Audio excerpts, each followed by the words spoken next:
75వ భారత గణతంత్ర దినోత్సవ వేదికలో వచ్చిన జిల్లా ప్రజలకి ప్రజాప్రతినిధులు, కార్మికులు, న్యాయమూర్తులు, స్వతంత్ర సమరయోధులు, అధికారులు, అనధికారులు, పాత్రికేయ మిత్రులు, విద్యార్థినులకు అందరికీ కూడా భారత గణతంత్ర దినోత్సవ శుభాకాంక్షలు. మహాత్మా గాంధీ, సుభాష్ చంద్రబోస్, సర్దార్ వల్లభాయ్ పటేల్ తదితర ఎందరో కూడా త్యాగదనుల ఫలితంగా స్వాతంత్రాన్ని సంపాదించుకున్న మన దేశంలో డాక్టర్ బిఆర్ అంబేద్కర్ గారి డ్రాఫ్టింగ్ కమిటీ చైర్మన్గా రచించుకొని 1950 జనవరి 26న ప్రపంచంలోనే గొప్ప స్వతంత్ర సత్తా మరియు ప్రజాస్వామ్య దేశంగా మన భారతదేశమే. అనేక ఉద్యమాలు, పోరాటాల ఫలితంగా ఏర్పడైన ఈ తెలంగాణ రాష్ట్రం గౌరవ రాష్ట్ర ముఖ్యమంత్రి యనుమల రేవంత్ రెడ్డి గారు బాధ్యత స్వీకరించుకునే సందర్భంలోనే ప్రభుత్వంలో ప్రజాపాలన ఎట్లా ఉంటుంది ఇది ప్రకటించారు. నూతన ప్రభుత్వం ఏర్పాటైన తర్వాత 48 గంటల్లోనే ప్రజాపాలనలోనే ఒక అభయహస్తంలో 6 గ్యారెంటీలను అమలుకి శ్రీకారం చుట్టూ చేయడం జరిగింది.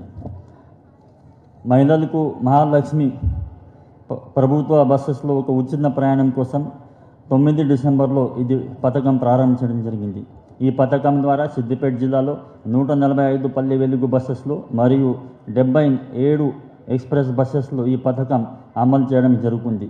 జిల్లాలో ప్రతిరోజు సుమారు 6600 మహిళలు ఈ ఉచిత ప్రయాణ బస్సెస్లు వినియోగించుకున్నారు. ఈ పథకం ద్వారా ప్రారంభం నుంచి నాటి నుంచి నేటి వరకు జిల్లాలో సుమారుగా 31 లక్షల మహిళలు ఆర్టీసీ బస్సులు సేవలు ఉచితంగా వినియోగించుకున్నారు. అదే పద్ధతిలో పేదలకు ఆరోగ్యమైన విద్య సదుపాయాలు కల్పించడానికి లక్ష్యంగా రాజీవ్ ఆరోగ్యశ్రీ పథకంలో 5 లక్షల నుంచి 10 లక్షల వరకు ఇది ఉచిత డబ్బులు రహిత మన సేవలు ఇవ్వడం జరుగుతుంది.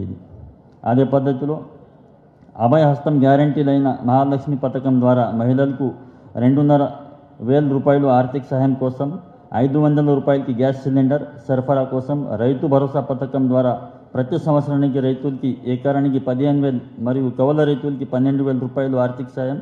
అదే పద్ధతిలో గృహజ్యోతి పథకం ద్వారా ప్రతి కుటుంబానికి ఉచితంగా 200 యూనిట్లు, ఇందిరమ్మ ఇండ్లు పథకం ద్వారా ఇంటి నిర్మాణానికి 5 లక్షల రూపాయలు, ఎస్సీ ఎస్టీ అయితే మరి అదనంగా 1 లక్ష రూపాయలు.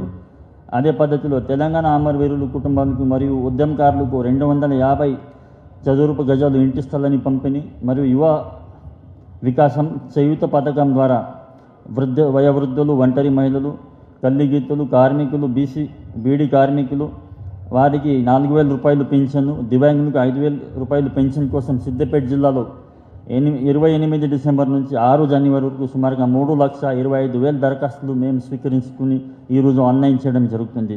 త్వరలోనే దీనికి కూడా ప్రభుత్వ ఇచ్చిన ఆదేశం ప్రకారంగా దీనికి కూడా ఇది స్క్రూటినీ చేయడం జరుగుతుంది. జిల్లాలో ప్రభుత్వ సంక్షేమ పథకాలను, అభివృద్ధి కార్యక్రమాలను ప్రజలందరికీ తీసుకెళ్ళడానికి జిల్లాకి మరియు జిల్లా పరిపాలనకి సూచన చేస్తున్న గౌరవ జిల్లా మంత్రి వర్యులు మరియు రాష్ట్ర రవాణా మరియు బీసీ సంక్షేమ శాఖ మంత్రి వర్యులు పొన్నం ప్రభాకర్ గారికి, జిల్లా ఇన్ఛార్జ్ మంత్రి మరియు అటవీ పర్యావరణ దేవాదాయ శాఖ మంత్రి వర్యులు కొండా సురేఖ గారికి మరియు రాష్ట్ర వైద్య ఆరోగ్య శాఖ మామత్తెలు దామోదర్ రాజ్ నరసింహ గారికి, పార్లమెంట్ సభ్యులు, జిల్లా పరిషత్ చైర్పర్సన్, శాసన మండలి సభ్యులు, శాసనసభ్యులు మరియు స్థానిక సంస్థ ప్రజలందరికీ కూడా ప్రత్యేక కృతజ్ఞతలు తెలియజేస్తున్నా. శాంతి భద్రతలకు కృషి చేస్తున్న గౌరవ జిల్లా జడ్జి గారికి, జిల్లా పోలీస్ కమిషనర్ గారికి మరియు పోలీస్ యంత్రాంగానికి నా హృదయపూర్వక అభినందనలు.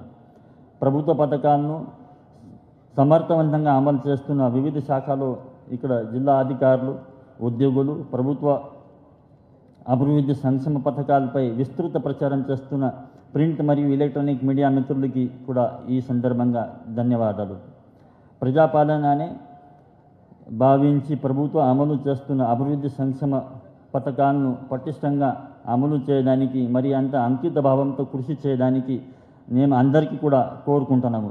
ఈ సందర్భంగా మీ అందరికీ కూడా మళ్ళీ ఒక్కసారి గణతంత్ర శుభాకాంక్షలు చెప్తూ ధన్యవాదాలు.